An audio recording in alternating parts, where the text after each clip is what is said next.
Hello दोस्तों, नमस्कार। आप सभी का स्वागत है आपके अपने ही चैनल रिजर्व टेक्टा में। उम्मीद करता हूँ आप सभी अच्छे होंगे। 11 जुलाई को यूपी एलटी ग्रेड हिंदी विषय की मुख्य परीक्षा का आयोजन किया गया था। आज हम उसी एलटी ग्रेड की मुख्य परीक्षा के प्रश्न पत्र पर बात करेंगे। यह प्रश्न पत्र 2 खंडों में होता है।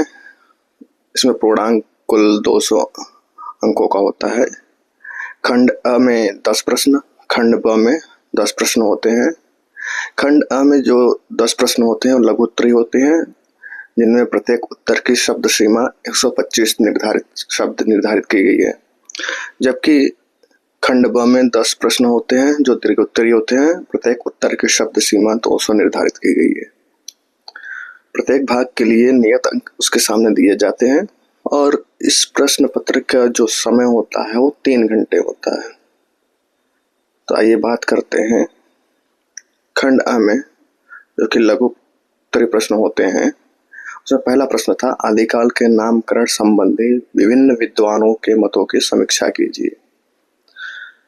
तो जैसा कि आप लोग हिंदी साहित्य में पढ़े होंगे कि आदिकाल को विभिन्न नामों से पुकारा गया है, जैसे चारण काल, प्रारंभिक काल, बीजवपन काल, वीरगाथा काल, आदि काल, संधि काल आदि नामों से। तो ये नाम विभिन्न विद्वानों द्वारा दिए गए हैं। तो इन विभिन्न विद्वानों द्वारा दिए गए नामों की विचार को लेकर के ये नाम उन्होंने दिया है, इस पर समीक्षा करनी है 125 शब्दों में।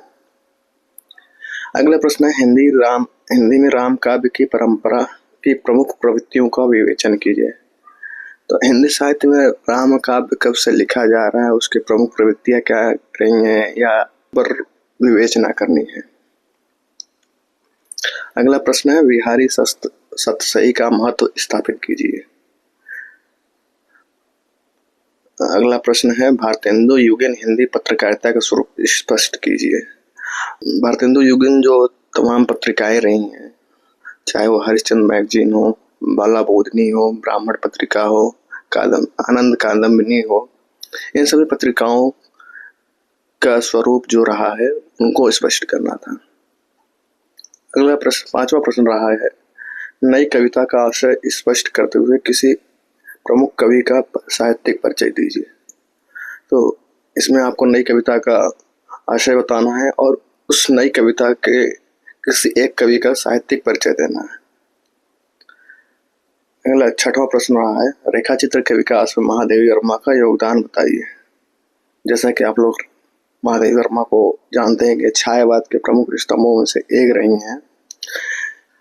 अगला प्रश्न है, रस के अवयवों को उदाहरण सहित स्पष्ट कीजिए। रस के कौन कौन से अवयव होते हैं उन सभी को उदाहरण सहित आपको स्पष्ट करना था। अगला प्रश्न है, देवनागरी लिपि के विकास में रूपरेखा का वर्णन कीजिए। अगला प्रश्न है, उपसर्ग और प्रत्यय में निहित अंतर बताते हुए प्रत्यय के भेदों के उदाहरण सहित चर्चा कीजिए। उपसर्ग क्या होते हैं और प्रत्यय क्या होते हैं, इन दोनों में क्या अंतर है, इन दोनों को स्पष्ट करते हुए आपको प्रत्यय के जो भेद होते हैं उनको उदाहरण सहित स्पष्ट करना था। अगला प्रश्न है, बाणभट्ट की कृतियों का सामान्य परिचय दीजिए। बाणभट्ट जो कि संस्कृत रचनाकार हैं, इनकी रचनाओं का सामान्य परिचय देना था। अब आते हैं खंड ब में। खंड ब में जिसमें प्रत्येक प्रश्न के उत्तर की शब्द सीमा 200 अधिकतम निर्धारित है। पहला इसमें प्रश्न रहा है 11वां प्रश्न, संत काव्य के विकास में कबीरदास की भूमिका पर प्रकाश डालिए। संत काव्य के विकास में कबीरदास की प्रमुख भूमिका क्या रही है उस पर विचार करना था। अगला प्रश्न है, रीतिबद्ध काव्य की प्रमुख प्रवृत्तियों की विवेचना कीजिए। हिंदी साहित्य के विकास में आचार्य महावीर प्रसाद द्विवेदी के योगदान पर विस्तार से लिखिए। हिंदी साहित्य के विकास में जैसा कि आप लोग जानते हैं, आचार्य महावीर प्रसाद द्विवेदी सन 1903 से लेकर 1918 तक सरस्वती पत्रिका के संपादक रहे हैं और सरस्वती पत्रिका के माध्यम से महावीर प्रसाद द्विवेदी ने हिंदी साहित्य के विकास में, हिंदी भाषा के विकास में महत्वपूर्ण योगदान दिया है। अगला प्रश्न है, छायावाद का तात्पर्य स्पष्ट करते हुए जयशंकर प्रसाद के काव्य संग्रहों का महत्व स्पष्ट कीजिए।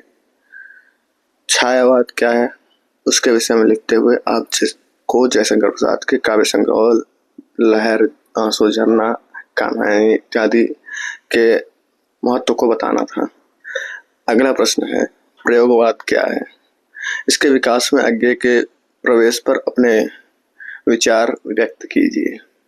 प्रयोगवाद और अज्ञेय के विषय में आपको लिखना था। प्रेमचंद युगीन हिंदी उपन्यास का सम्यक विवेचना कीजिए। अगला प्रश्न है, देवनागरी लिपि की सीमाएं उल्लेख करते हुए उसके सुधार के प्रयासों पर विचार कीजिए।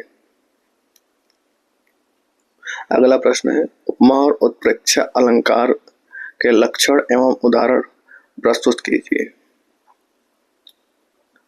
अगला प्रश्न है, हिंदी की बोलियों का वर्गीकरण करते हुए उसके भौगोलिक क्षेत्रों का उल्लेख कीजिए। जैसे कि आप लोग जानते हैं, हिंदी में अनेक बोलियां समाहित हैं। हिंदी बोलियों और भाषाओं का समूह है। तो इस प्रश्न पूछा गया है, हिंदी की बोलियों का वर्गीकरण करते हुए उसके भौगोलिक क्षेत्रों का उल्लेख कीजिए। कौन कौन सी बोलियां किस क्षेत्र में बोली जा रही हैं, उसकी क्या भौगोलिक स्थिति है, उसके विषय में आपको लिखना था। और इस प्रश्न पत्र का अंतिम प्रश्न रहा, कालिदास की काव्य तथा नाट्य कृतियों की विवेचना कीजिए। आज के लिए इतना ही, फिर मिलेंगे, तब तक के लिए धन्यवाद। जय हिंद, जय भारत।